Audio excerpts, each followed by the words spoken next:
So Dwayne "The Rock" Johnson is not cooking up a presidential endorsement. Johnson says he won't back Biden or Trump in 2024 in the hopes of avoiding, quote, political division and the blowback of cancel culture. But can cancel culture really silence a big box office star?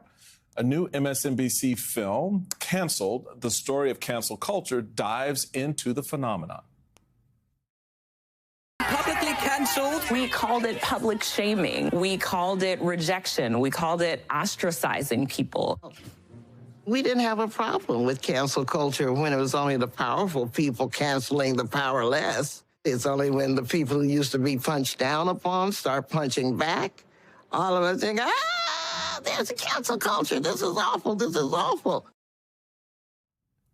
Joining us now, Kiana Jackson, producer of Canceled, and comedian Hari Kondabolu, who appears in the film. Welcome to you both. Thank you. Welcome. Oh, my goodness. Okay, so I have seen this. I'm going to watch it again tonight. This is just such a really, really, really great MSNBC film, and it left me with a lot of more questions than answers. So, Kiana, what was the goal of the documentary, of this film? Because I was looking for a definition of cancel culture, and I came out thinking, well, goodness, I guess it depends on who you are and what is, and your vantage point here on where you land on that particular answer. Exactly. I mean, I think the point was to get a lot of people together to have a conversation. I think as the filmmaking team, we were also curious. You know, we didn't know what we would find. And it was just a really interesting journey of conversation, exploration, learning new things, and kind of like you mentioned, understanding what different people's point of views and vantage points are, and trying to at least stay there long enough to hear some of the conversation. So one of the things, Hari, that I think Kiana and her team did so well is articulate the fact that conservatives get really upset about cancel culture, but then they actually sort of jujitsu it and weaponize cancel culture. The big question I was left with was, like, how real is any of this? I don't think I think it's real in the sense of we don't know how to talk to each other. There's always been a mob mentality. But predating this term cancel culture, it's not like we knew how to talk to each other then and have, discussions. I think, the point was made in the film, like it was really the people with power that are able to push down on people who don't. And this is really a pushing back. It's not perfect, right? And definitely when I think celebrities say they've been canceled, most times they haven't. It's just a matter of, bad publicity, which has always been there. And if anything, when you get quote unquote canceled, what we've seen is you come back stronger. You have a new base of people that is rabid about you because of your political beliefs. And you end up like, 4 more Netflix specials. Like, how does that lead to cancellation? Well, yeah, but to get to those 4 more Netflix specials, you got to go through some ish. You got to go through a lot of noise. And I think, one of the things, Kiana, that's interesting from my perspective, and particularly being in the conservative space a lot and hearing a lot of the wailing and gnashing of teeth about cancel culture as they are canceling people. I guess the question becomes, how do artists and public figures, navigate this space, who want to, if you're, a comedian, talk about the culture, right, and expose the culture for its fakeness, its lies, its truths, right? But at the same time, not be knocked over the head for it, as we've seen comedians in the past be able to do that. Today seems a different space. What did you find in putting this production together is the thing that animates both that concern, but also the opportunity to break up that sort of mindset? Yeah, this is something that actually comes up in the film. I think there are a couple people who say that this is part of the job now. Things change, things advance. And so the level of connectivity that we have today, you have to hold that, and you have to hold space for the fact that people are going to react. And people who haven't always had a platform to say something might react to something that you've said. And that doesn't necessarily change your ability to say it.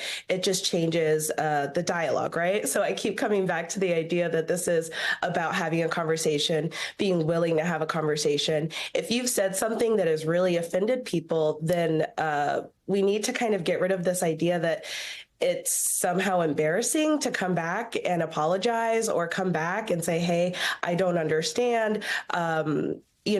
We shouldn't be embarrassed to learn. We shouldn't be embarrassed to grow.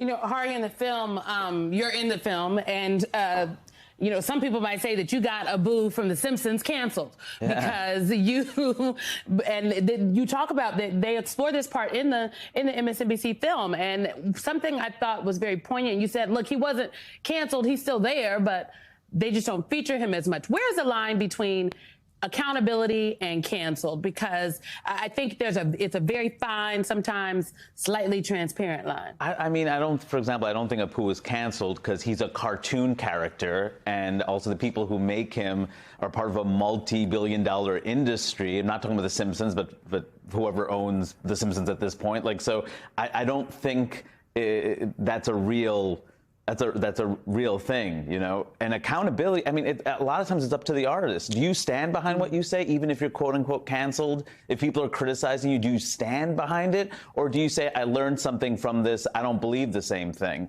Most times people either double down and say, this is what I believe and I care about, and that I find courageous even if I disagree. And then there are people who are like, everyone's criticizing me, I'm being canceled. That's how art works. The fact that people are willing to listen to you and reply to you means that stand-ups complain all the time. Nobody cares about us. We're like the lowest rung. And at the same time, when people listen to us by criticizing us, we're like, well, you're being mean. Like, who is actually like the snowflake here? It's probably the artist. So what's The Rock's problem then? I'm trying to figure out then why did he feel like he was canceled? He was just being criticized. So there's a difference between cancellation and criticizing. Oh, yeah. I'll try to summarize this as quickly as possible using Paul Robeson as an example. Most people don't know who he is. I think that proves a lot of my point already. He was in a law profession. They were racist towards him. The people who were racist towards him weren't canceled. No, he was forced to leave his job. Right? He ended up becoming an opera singer, an athlete, the biggest star of the world in film. And he had recordings out. Right? Makes a film that has a poor depiction of colonial Africans. He gets criticized for the stereotypical depiction. Did he say cancel culture? Did he back down? Did he make a big issue out of it? No, he learned from it, changed his view of art and politics, ends up becoming part of the Communist Party. A lot of things happen. He transferred. So the government goes after him, denies him his passport. State Department's after him. He goes in front of McCarthy for the hearings. He was the biggest star of the world, especially in colonial countries. His films were stopped being showed. His recordings were destroyed. He was taken out of newsreels. That's cancellation. That's what it is. Hari is funny, y'all, because what you don't know is when we did the panel discussion about this for MSNBC Films, this point created a whole hullabaloo that almost turned into a town hall that revolted. Hari, not today. Thank you so much for being here. Kiana Jackson, thanks. You all can watch Canceled, the story of cancel culture, tonight at 9 p.m. Eastern, right here on MSNBC. You do not want to miss it. Hey, everyone. MSNBC has a new and improved app. You'll get real-time alerts and analysis, live blogs, in-depth essays, video highlights, and the best 2024 election coverage. Download the new MSNBC app. Here's how to do it. You tap on the App Store on your phone. You hit search on the bottom right corner. You type in MSNBC. You click on the MSNBC app. You click on Get or the cloud icon and enjoy it.